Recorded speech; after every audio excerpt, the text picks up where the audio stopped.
When I came to Birmingham as a university student more than 40 years ago, there were two couples who immediately made me welcome.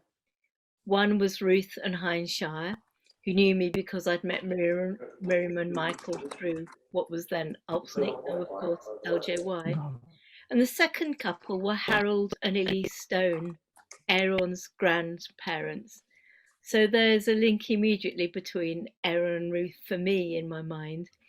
But of course, it wasn't coincidence because both families, the Stones and the Goldsteins and the Shires, are knowledgeable, committed, enthusiastic liberal Jews who put their beliefs into practice and above all were kind, hospitable people. So it is fitting that Aaron and Ruth are in conversation tonight. Ruth, the matriarch of the Shire clan, although Heinz came from a line of liberal Jews, Ruth came to it through Heinz and has produced 4 generations of liberal Jews since. And Aaron is, I think, a 4th generation of liberal Jew. Certainly, I'm proud to say that I've known all 4 generations. Yet, if I were to choose one adjective to describe them both, it might be youthful. Ruth is 100 years old, but still sprightly, active, and independent. She has a lively, inquiring mind. She's always reading and exploring. Since she joined Birmingham in the 1940s, she's always been there, ready to help when needed. I will remember one Tikkun Leil Shavuot after midnight, when everyone else had gone home, and Ruth, who was over 90 at the time, remained behind to help me clear up. She's always ready to talk about her story if it'll help others, and I'm sure you'll hear more of it. But she doesn't just relate the same story each time. She takes great care to make it fresh, as she did just a couple of weeks ago at a refugee event in our synagogue, when she moved everyone with her words. Aaron is, I would guess, and I hope I've got this roughly right, Aaron, about half Ruth's age, and he too is full of youthful enthusiasm and radiates energy. From growing up in Kadima to becoming Rabbi and outreach director of liberal Judaism, and now Rabbi of the Ark Synagogue, his energy is astounding. He reaches out to everyone, and with Leah has produced this wonderful series remembering some of the most influential figures in liberal Judaism. Even though this talk is called An Ordinary Jew, Ruth is far from ordinary, and I know that what she will tell us and the conversation that we have subsequently will be both fascinating and lively. So I'm very glad now to hand over to Ruth.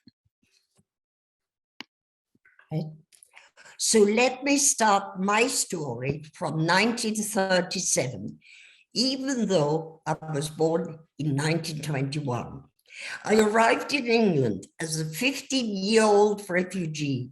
My escape was organized privately, so I'm not technically a Kindertransport child. My family was assimilated, and I knew little about Judaism. My kind hospital hosts were a retired Christian family with 5 children of school and university age. They lived in Oxford, and I stayed with them for several years and became a close part of their family. I remained in touch with them. In fact, the last brother, who became a distinguished scientist, Sir Martin Wood, died only last year. They had told me to come with them to church, but never kneel or say the Lord's Prayer, as Jews do not believe in that. The family also helped my parents to escape horrors of Germany, and they too settled in Oxford after my father came back from internment. He had been in Dachau concentration camp, and then in 1950 to be interned on the Isle of Man must have been tremendously difficult for him. During this time, I stayed with my mother as her support and experienced the miserable life of a penniless refugee living on charity, a very harsh lesson for life. I did get a job at the co-op as a milk roundsman. On my father's return from internment, he encouraged me to apply for nurses training in a hospital in Staines. I made friends with other Jewish refugees also studying to become nurses. And in fact, our main conversation was not about Judaism linking us together, but about being refugees. It is here that I first heard of Lily Montague, who was she was regular writing to one of my nursing friends in Lily's capacity as a social worker. I heard of Miss Lily again when I met Shire, a liberal Jew, and we soon decided to marry. I had come from a culturally assimilated background. We went to an Orthodox synagogue in Germany only for the high holy days. But Heinz came from a long line of liberal Judaism and was passionate about liberal Judaism, having come from a generation of practicing, observant liberal Jews. In fact, our grandchildren are now fourth generation liberal Jews, as we have a family prayer book with an inscription from a liberal synagogue in Silesia from 1870. Lily Montague was to marry us, and she invited us to her home for tea. The aura around her was never to be forgotten. Her personality shone through. She came from a very privileged background, and I'd never been in a house like that before. I felt in awe talking with her. I was a bride being wedded, and I was nervous, but she had great common sense, and she asked me about the living standards and conditions of the nurses. She just wanted to know what sort of person I was. She did not ask me any questions about my Jewish background or observances. We were married in April 1948 at the Liberal Jewish Synagogue in St. Mons Wood. The service was conducted by Rabbi Matuk and Miss Montague. She herself was not allowed to conduct the service. We had to have a recognized minister there as well for legal purposes. But she gave the address with the title, "Man does not live by bread alone," which was a good motto for two health workers. Heinz too was a refugee. He trained as a doctor in Dublin Trinity College and became a junior partner and then a senior partner at a GP practice in the working class area of Birmingham. He worked there for 46 years in the same doctor's practice. He had joined the Birmingham Progressive Synagogue in 1946. Heinz was the delegate for our synagogue at the Board of Deputies for over 20 years. We had become two of the oldest members, and I supposed I'm now the oldest around. Besides his medical work, Heinz worked arduously for the work of the synagogue, as well as teaching me the ethics and practice of an observant liberal Jew. We both developed our thirst for learning on everything Judaism can offer. Throughout our 56 years of marriage, We regularly attended the liberal biannual events, Limud, as well as conferences run by the European Union for Progressive Judaism. But the initial learnings began with the excellent teaching from our then Rabbi, Bernard Hooker, who was with us in the late 1950s and early 60s. He stayed with us in Birmingham many years until he went to Jamaica.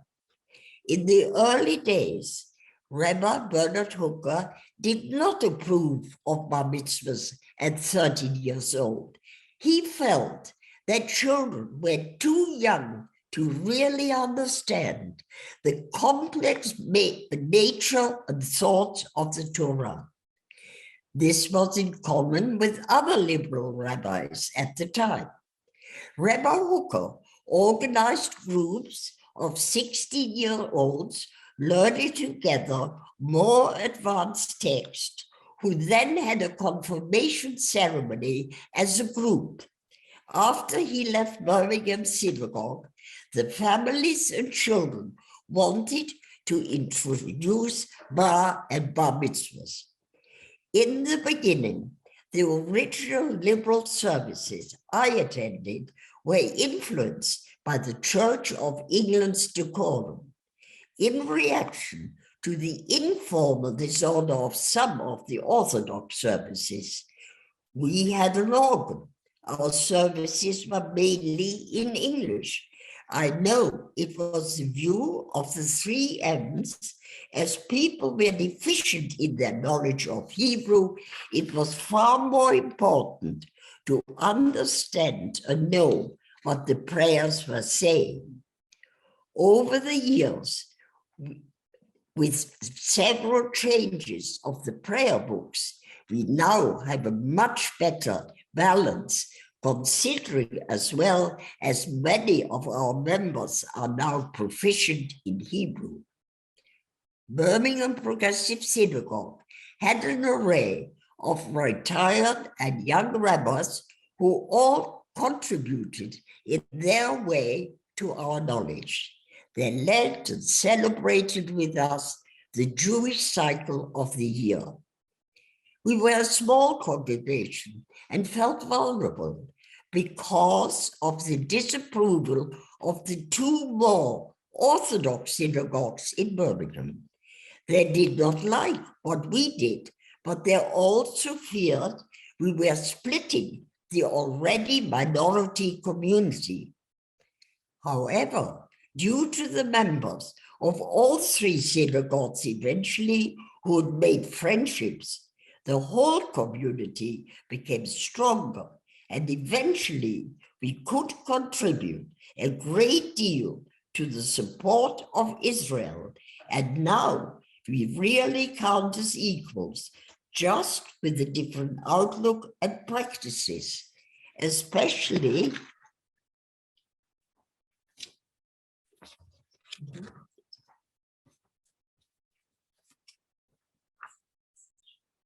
as now we have our own Rabbi Margaret Jacobi, who has excellent relationships with the 2 Orthodox synagogues and the non-Jewish religious groups in Birmingham around. The life of the community became very busy with the appointment of Rabbi David Zucker, an American in the 1970s. He's still working and living in Colorado, extremely energetic. He and his wife Donna, who had set up an excellent library, set the members to volunteer for many groups of learning and teaching and making the synagogue a real beehive. He achieved that we became known in the city as a well-run religious center. And he worked hard with other Jewish denominations in Birmingham to try and ensure that we worked together. Once a year, we used to host 10 injured Israeli soldiers in Birmingham for 2 weeks holidays, and we laid on an interesting program.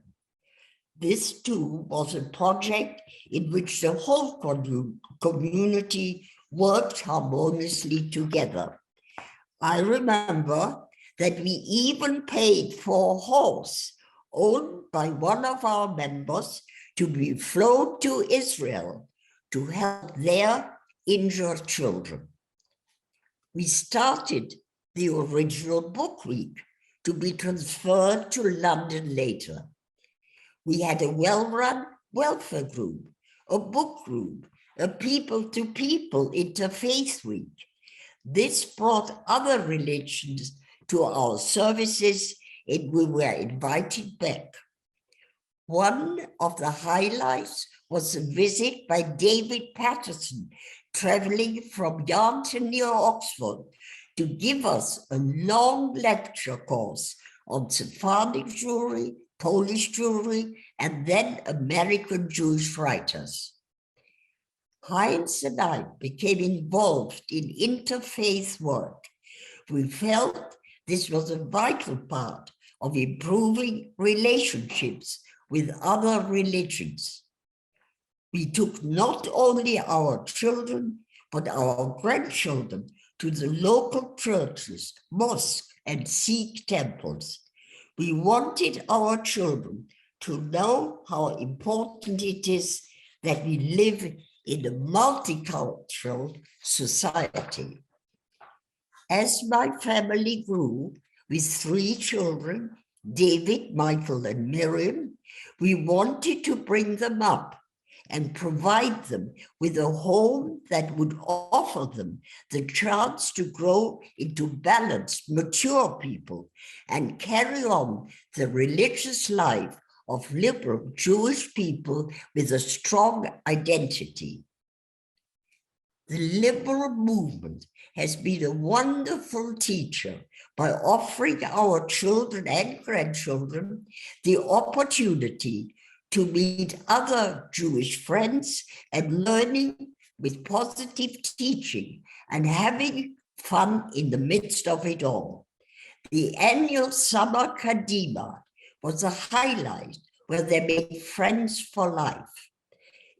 Such was Alpsnik. Our children then added home practices, bringing back with them grace after meals, which we hadn't used before. I do have to say that I'm very pleased with the pioneering liberal equality of men and women, initiated, of course, by our early founders. But I also like the restoration of some traditional practices, such as head covering and wearing tallit of men and women. My own daughter-in-law, Rabbi Marsha Plum, gave me my tallit in 1990. I was one of the first women in Birmingham to wear it. I wonder what my assimilated German parents would have thought that their daughter one day was wearing a tallit.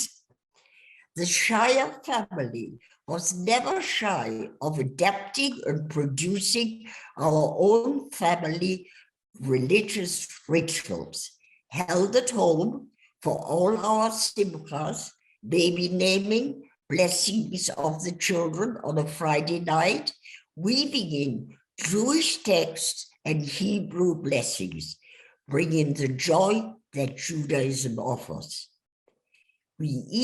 I even have a specially composed blessing for our eldest granddaughter for her first period. I have mixed views about kashrut. We never eat pork or shellfish in our home, but otherwise I'm not strict kosher. What is more important to me is rather ethical food production, and I think that animal welfare is more important as a liberal value than many of the traditional laws of kashrut. I know much what I've said is written down, but it did happen in my time.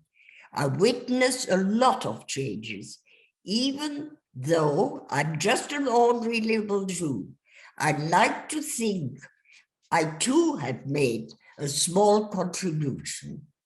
Now, an aging and saging widow, I look back gratefully to the golden years of seeing lots of progress in our liberal movement. I do appreciate the changes that make our brand of Judaism more extensive, more inclusive.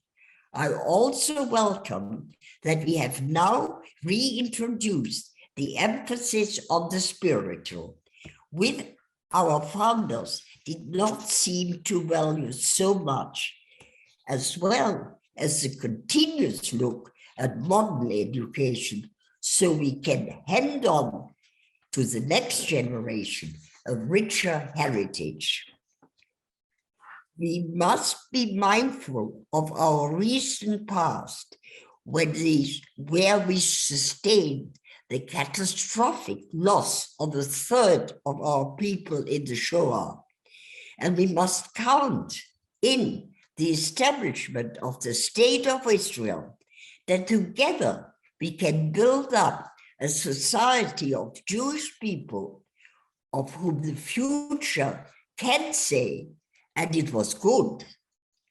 Plus, we too have to address the modern challenges of climate change, of global warming, pestilence, and the rise, unfortunately, of anti-Semitism now. And as it says in Psalm 90, so teach us the number of our days, so that we may acquire a heart of wisdom.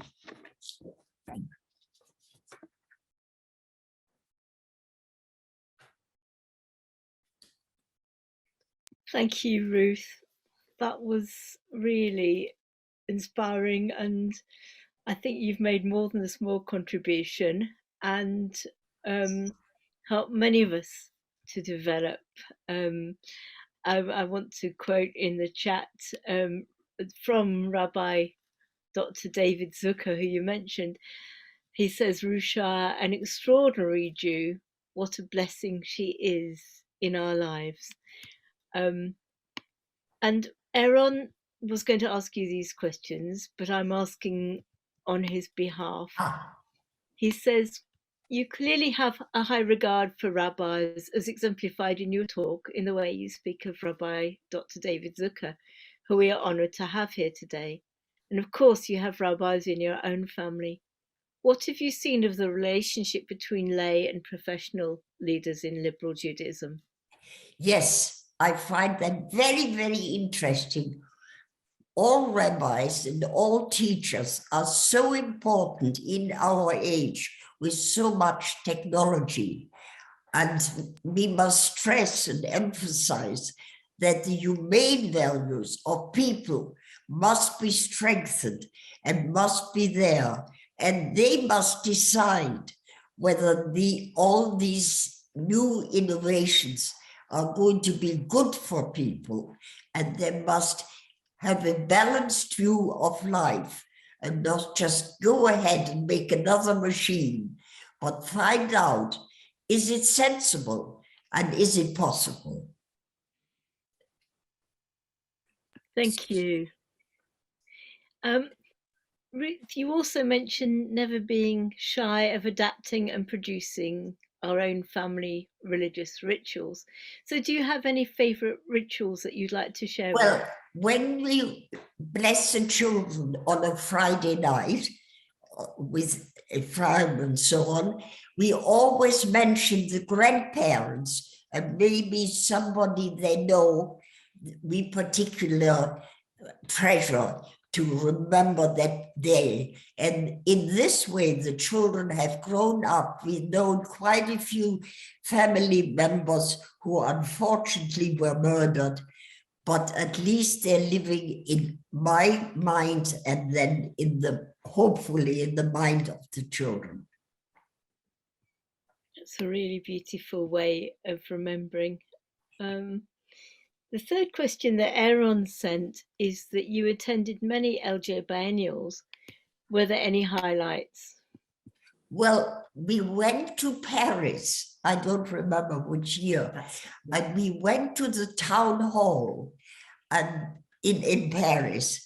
And it was the same room where Napoleon had said that Jews as individuals could have everything they wanted, but as a group, nothing. And that was with the European what's it? Judaism. Yeah. She asked about the liberal. Oh, the liberal one. biennial. I think Rabbi Sarah, Sarah was writing a new prayer book, and she introduced it one biennial on a Friday night.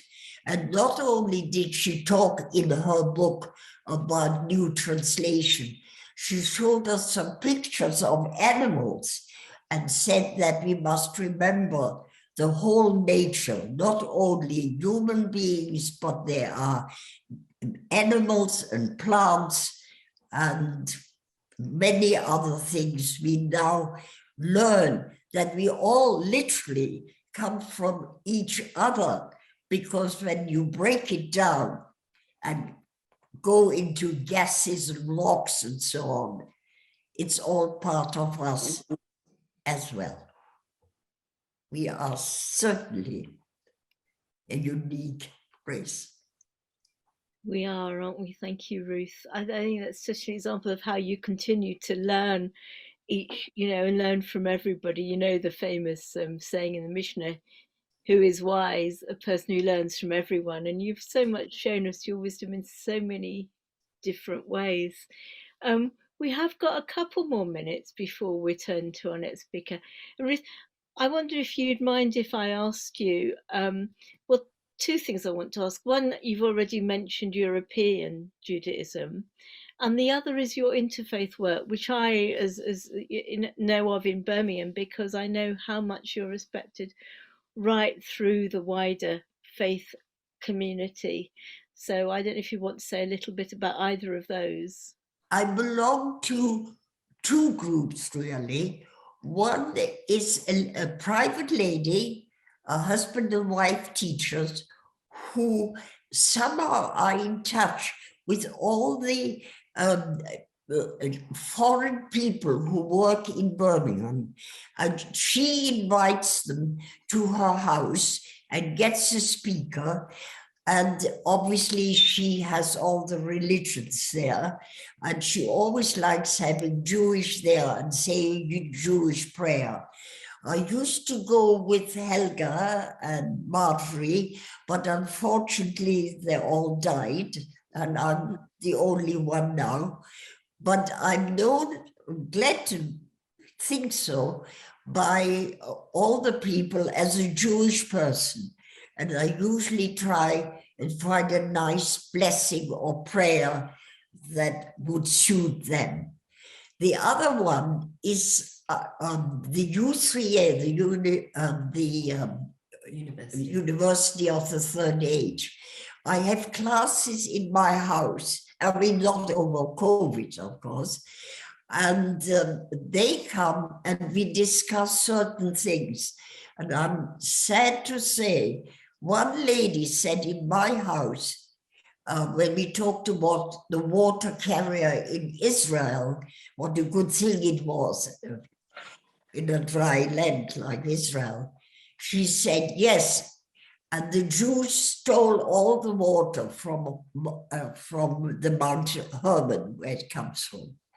So I was very upset and told them that was very unfortunate that she made this remark, and I hope she does not carry on doing this. And I'm glad I did oppose her there and then, but it took me quite a bit to get the courage to say so. Thank you so much, Ruth. I think Aaron had a plan for the evening, which he has sent. So I think I don't know if you can hear me now. I don't know whether we my can. internet's come back. You can, there we go. So thank you so much, Margaret, and thank you so much, Ruth. I'm sorry I wasn't able to hold a conversation, but it's just been wonderful to listen to you. I've had the privilege, and the Goldsteins have had the privilege over so many years to share so many experiences with you, Ruth, and it's just been fantastic to listen to you this evening, and look forward to meeting you at the next biennial. Yes, it was wonderful. We wanted a few people to speak this evening because, of course, we have lots of ordinary, or as Rabbi David Zucker, and it's so wonderful to see you tonight, said, extraordinary liberal Jews as part of our congregations. And one of the congregations that we have that has a link to the Shires, but have many memories and thoughts themselves, is the Dublin Progressive Jewish Community. So we'd invited Hilary Abrahamson to share a few thoughts, provide that link, and then to provide a few reminiscences and connections between Dublin and liberal Judaism. So, Hilary? Can I just refer people to the message in chat from Benita? I won't read it out, but do read it. It's a wonderful memory of Ruth.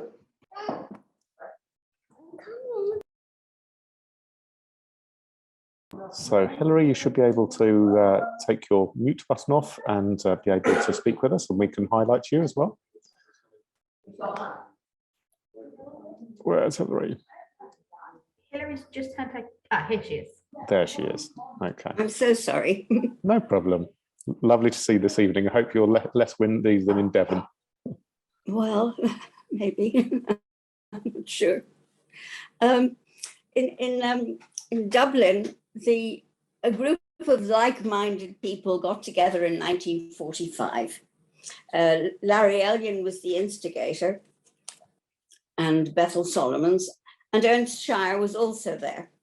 And in that photograph, you can see Ernst Shire with David Finkel and Henry Lowe and Leo Beck. That was in 1948. But in 1946, Israel Mattock was invited to Dublin, and he spoke at the Mansion House about Judaism today.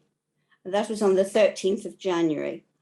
On the 30th of January, 1946, our congregation was founded. Ernst Shire was on the first council, along with all the worthies in Dublin, the Barons, the Abramsons, the Enochs, the Finkels, the Morrises, the Goals, Leventhals, the Neumanns, so many people that sadly are no longer here. But that was the beginning of our congregation. Now, David and I are what we call founder babies because we were born in 1946. In the beginning, services were held in different people's homes. My mother's was fairly popular because she had a beautiful voice and played the piano, and that accompanied the services and made them more enjoyable. But everybody pitched in. The first High Holy Day services were held in the Friends Meeting Hall in Eustace Street. The Shires have played a big part in our congregation. Ernst Shire taught in Cheder with the older children. He reminisced and spoke about all sorts of things. I have Joan Finkel's little memory here, and I'm just going to read a little bit of what she wanted to say. She said, "My first memory is of wanting to attend the public meeting, which was to be addressed by Rabbi Mattock, and subsequently starting the DJPC. But no, she wasn't allowed to go because they were afraid that there was going to be a backlash because it was very, very unpopular with the rest of the Jewish community. So Joan wasn't allowed to go. However, there was a letter at the time in Dublin. The chief rabbi had gone to Israel to become the chief rabbi there, Rabbi Herzog, and he was consulted by the Orthodox, and he sent a letter to Dr. Bethel Solomons, who was the first president of our synagogue. And against the advice of the DJPC leaders, Herzog's response was printed was forwarded. His letter was forwarded to the Jewish Chronicle, and it appeared on the 24th of May, 1946, under the headline, "Reform is a Malignant Growth." And he claimed that reform led to apostasy from Judaism, and the ideology which tears up the very roots of Judaism opened organized rebellion against the Torah. Now, Bethel Solomons was then the president, replied to Herzog, and he said, "Far from jeopardizing the Torah, it's a positive plan for making its message intelligible to every Jew. Unless such an approach to Judaism is boldly undertaken, our children, faced with the only alternative to a rigid interpretation, will be forced into its complete disavowal and rejection. I'm satisfied that the founders of the Progressive Congregation in Dublin are inspired by the purest and holiest motives." Joan then went on to say that, I'm so sorry, I didn't realize my video was off.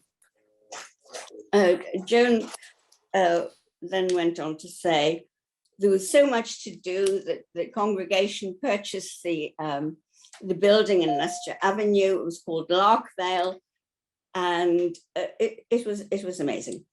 They had a youth group. The youth group was called Kadima, the first youth group.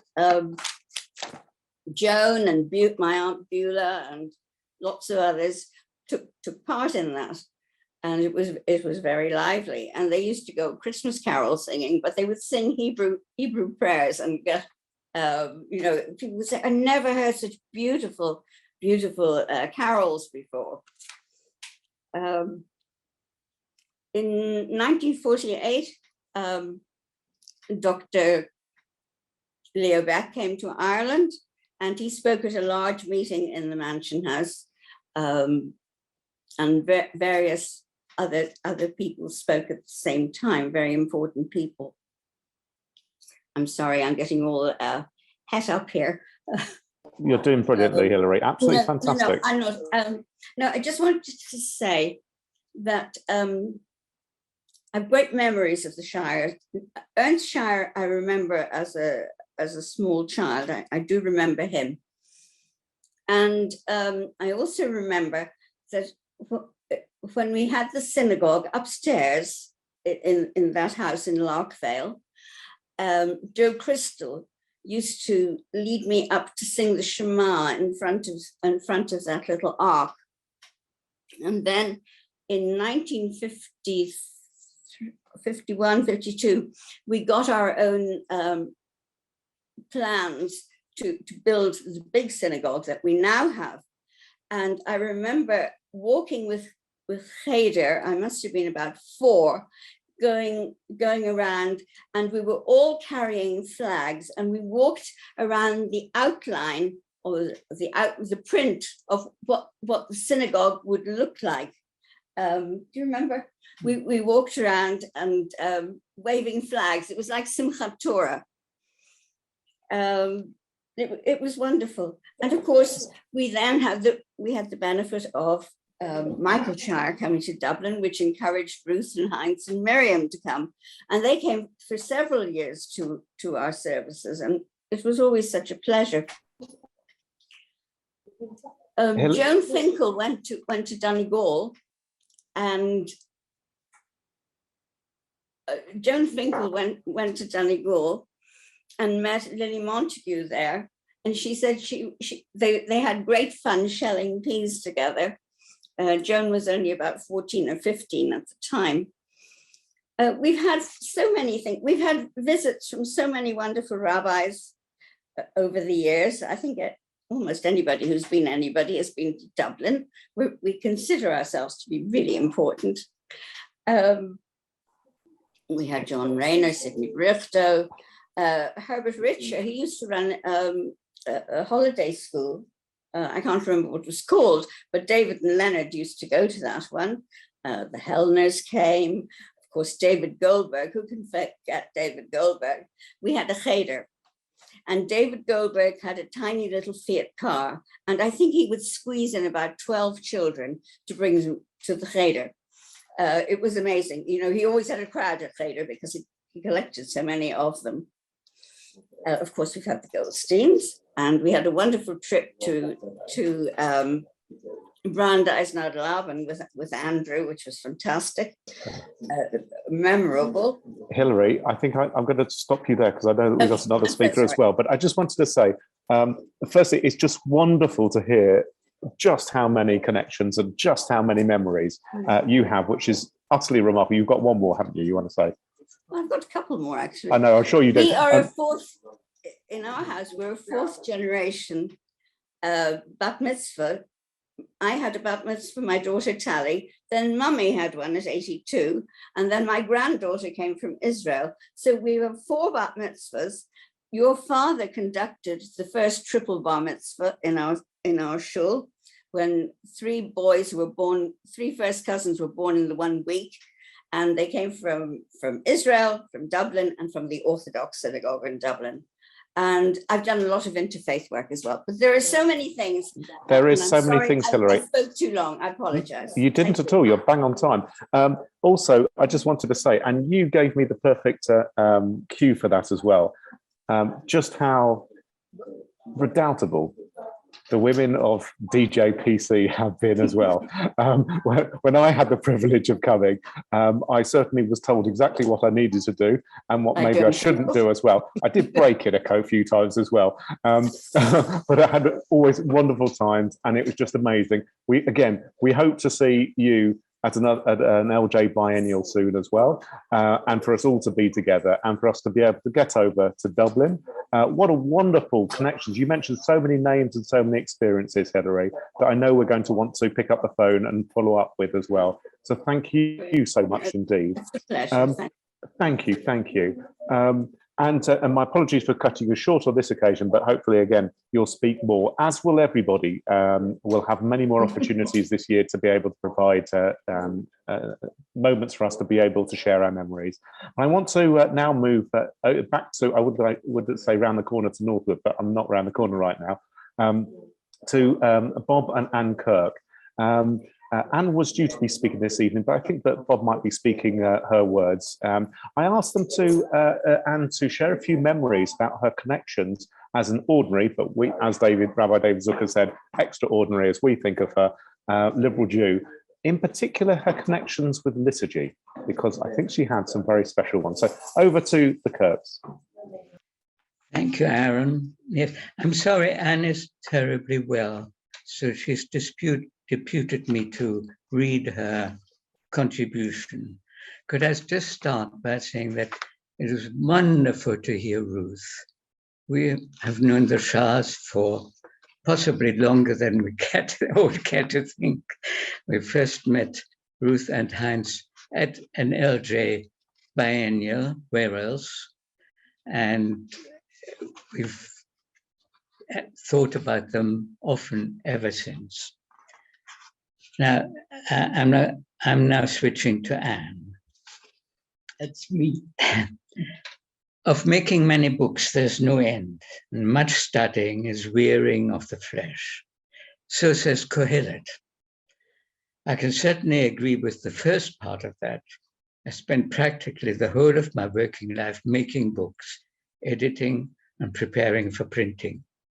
I found the process endlessly fascinating, so I have to part with Kohelet on his second statement.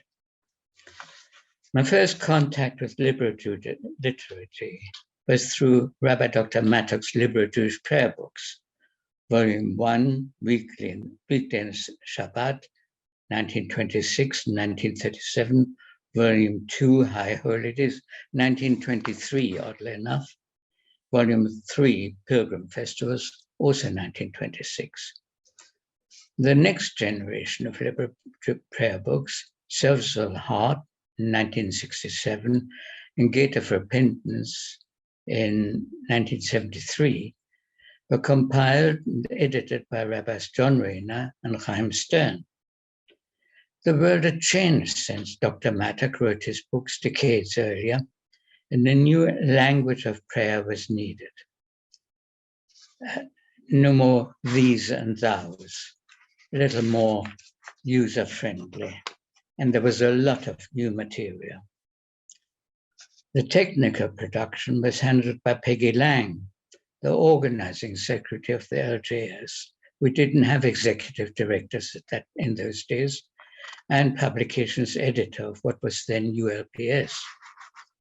It was Peggy who had first encouraged my interest in book production and editing. It was undoubtedly due to her that I was invited to step into her shoes to handle the technical production of Siddur Lev Chadash and Leva Machzor Ruach Chadasha.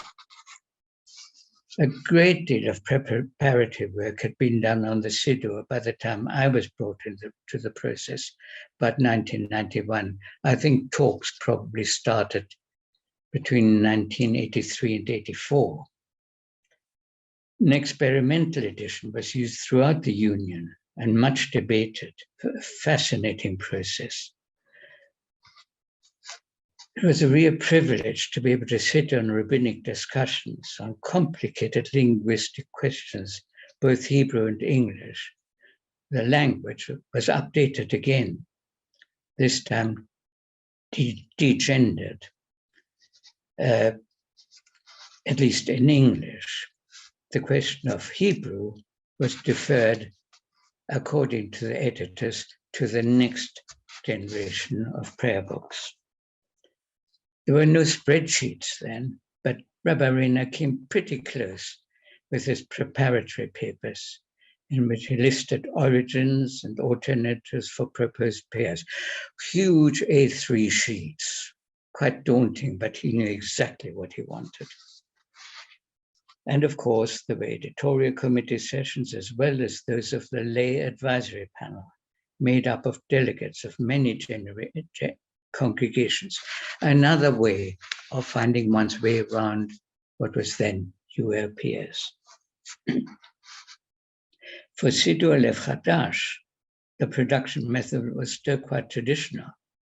The printers computer set the text, but produced galley proofs, long runs of paper containing about 10 pages of the book, which had to be read and corrected and sent back.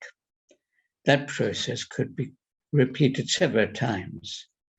Using computers simplified the cross-Atlantic communications between Rabbis Rayner and Stern. And eventually, Chaim produced the final disk for the printers, no memory sticks or direct working from computer to computer. By the time we got to the Machzor, Rabbis Andrew Goldstein and Charles Middleborough had become editors. I'm sure they'll gently point out any errors later, with John Rayner and Eric Friedland as consultants. Computers had taken over entirely. For me, that was a very steep learning curve. No more galleys, no more corrections on paper. Everything was now on screen. And Paul Friedman, then studying at Learbeck College and serving at Radlett Reform, where he's now senior rabbi, did a lot of the origination at night, often with one of his small children on his lap. And Louise Friedman did a huge job in ironing out all the glitches, often due to not quite compatible equipment. It's 27 years since the Siddur was published, and the next generation of books is under discussion. Who's going to step up to be the technical editor? Well, Anne, thank you so very, very much indeed for those wonderful, wonderful thoughts and memories. so many for us to ponder on, but also what I think is so special and what you reflected, what Ruth reflected, what Hilary reflected, was the very special relationship that we have within liberal Judaism between all of our congregants and our rabbis. Thank you so very much indeed this evening. Anne, I know we'll wish you better, and how wonderful to have a Bob next to you to be able to read for us this evening. Thank you so very much indeed. I'm going to pass over to my colleague, Rabbi Alexandra Rice, and how wonderful to have so many rabbis here this evening as well. Thank you. Thank you, Aaron. I want to echo Rabbi Aaron Goldstein's thanks to you, Ruth, and to Hilary and to Anne and Bob. Before I sort of thank you more formally, this is a chance for any questions that anybody might wish to put to Ruth or any of the other speakers.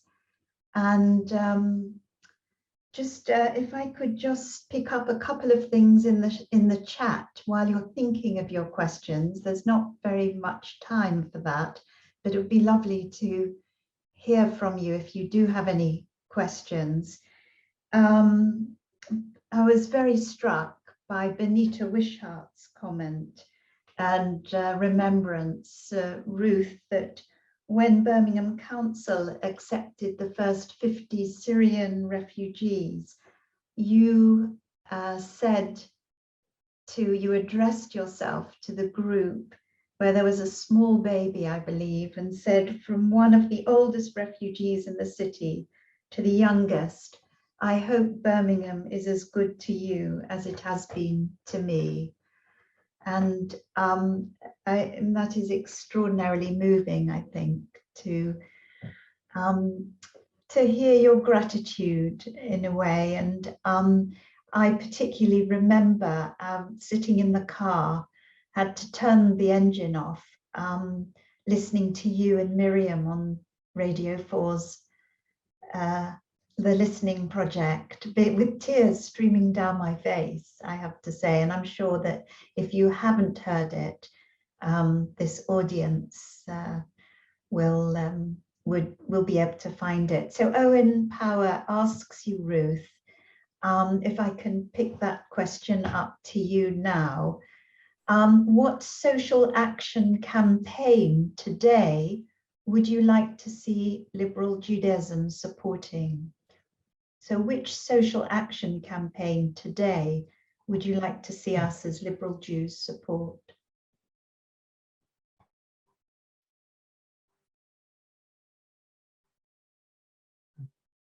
I think I still feel refugees need a lot of help. And as it is not only Jews now, but many other people. And I feel our particular called Safe Passage is probably as good as anything else. And I did hear a lady talk about a very interesting program in Coventry, where they have it very well organized. And they're now giving the refugees bicycles, so they don't have to go around the city in buses, which is expensive, but they can go and learn the streets and get to know the people better on bicycles. I thought that was wonderful. Thank you, Ruth. I have another question from one Rabbi, Dr. Michael Shire. And it's wonderful to be able to welcome people from the East Coast of the United States, your own son Michael, right the way across to Russia. Rabbi Leonid Bimbat is here. And Michael asks, do you think your Orthodox friends have an understanding now of liberal Judaism better than before?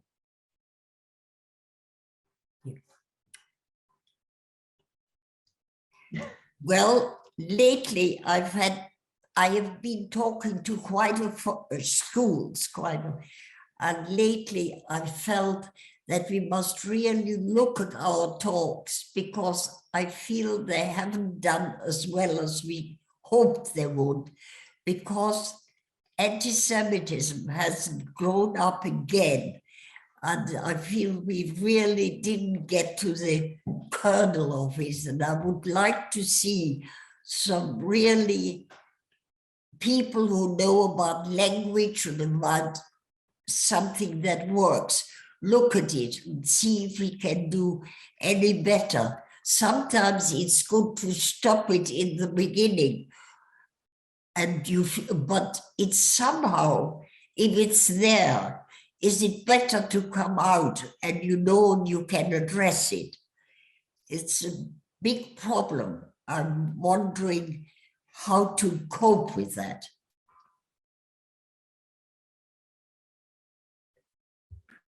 You're obviously somebody who has devoted this part of your life to education, to speaking in schools, which is of course so important. And it must be very disappointing to see the level of anti-Semitism that has grown up more recently.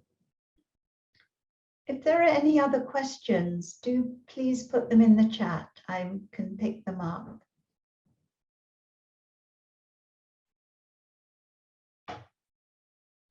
I think everybody's really quite sort of sitting in awe, really. And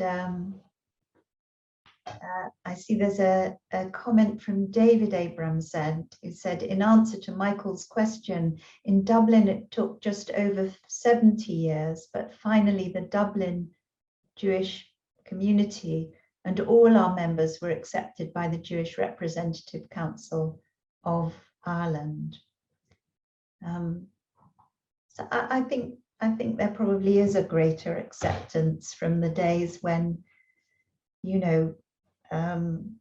the Orthodox community used to hurl quite a lot of insults. One last question, I think, from Paul Silver. Where do you think you get your drive and thirst for knowledge from? Where do you get your drive and thirst for knowledge? I probably have to be grateful that it's been in me right from the beginning, and I dare say I inherited some of it. And because I was thrown out of school at 14 and was not able to carry on, I wanted to study all the more later on and try to make it up at the rest of my life. And I certainly have enough days, but I'm afraid to say there are certain areas I've never made it up. And I can only tell the children that it's important that they carry on studying, because later on in life, they will be sorry. Well, it might just be the one they want to know. I think that there's something beyond that sort of academic knowledge that we get at school, which is wisdom and experience. And you carry both of those. And we know the Hebrew Bible, the book of Proverbs, extols wisdom. And Ruth, you have an abundant amount of wisdom and experience. And all of us learn from you so much through your life experience and through the wisdom that you bring. I want to say a huge thank you. I know that some people already are expressing their gratitude and appreciation to you for your words in the chat, but you have given us such a moving and wonderful address to all of us. And as many have said this evening, you are an inspiration. And just to repeat again, that Radio 4 program, the Listening Project, is just extraordinary to listen to you speak so openly, so candidly with Miriam. I want to say thank you to you, Hilary, for your lovely reminiscences of the Dublin community, and to Anne Kirk and to Bob for reading Anne's words, for all that you do for liberal Judaism and have done towards the creation of our prayer books. And I know that I worked with you on Siddur Lev Chadash, and it was always a pleasure, and it's always a wonderful pleasure to see you as well. I wonder if I could just end. I feel a bit like an interloper in this talk without the sort of Birmingham or Dublin connections. But in fact, I wonder if I could be so bold as to mention my own connections to, not to Birmingham, sadly, but from the LJS. My grandmother, my maternal grandmother, joined the LJS at quite an early stage in order to listen to Rabbi Dr. Mattock's sermons. He was a very great orator, as people might know. And my parents are members of the LJS, and of course I grew up at the LJS. And I've been muted, obviously talking too much. And my granddaughter, who was born last year, is a 5th generation liberal Jew who had her naming and blessing at the LJS in December. So that's my connection with the LJS. And of course, Anne Kirk, you were one of my teachers, earliest teachers at the LJS, at the religion school there. Do I have any Irish connections? Well, I do. My paternal great-great-grandfather was a rabbi at the Adelaide Road Synagogue in Dublin. His daughter married my great-grandfather, who came from Lithuania, and my grandfather was born in Dublin, and my father went to Trinity College, Dublin. This interloper does have a few connections that thread together with our speakers this evening. On behalf of all of us here, a huge thank you to our speakers, to you, Rabbi Dr. Margaret Jacobi, for opening and introducing Ruth, to Rabbi Aaron Goldstein as well, but especially to you, Ruth, and to Hilary, and to Anne and Bob. And thank you for concluding this series in Liberal Judaism's Education Hub.